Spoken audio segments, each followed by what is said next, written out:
দেশে এসে প্রথম সেহরি করলাম। একদম বাড়ির আলু দিয়ে ভর্তা বানালাম খুব মজা করে। সরিষার তেলটা যা ছিল, অনেক গন্ধ, এত আঠা আঠা হয়েছিল। এই আলু ভর্তাটা খুবই মজা ছিল।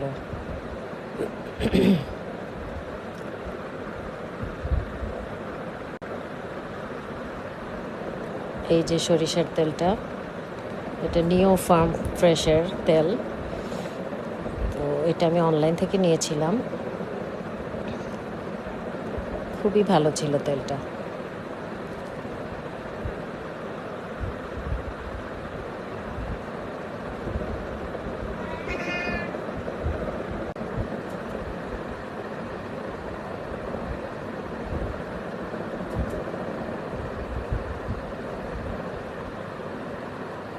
তো আমরা মানুষ 3 জন, তাই 3 ভাগ করেছি।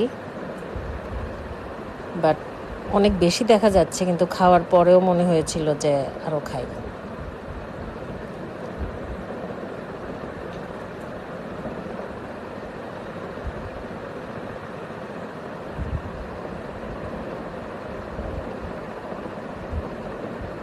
আর ছিল গ্রামের সিম, পাবদা মাছ ভুনা, আর চিংড়ি দিয়ে বেগুন। এগুলো সবই গ্রাম থেকে আনা।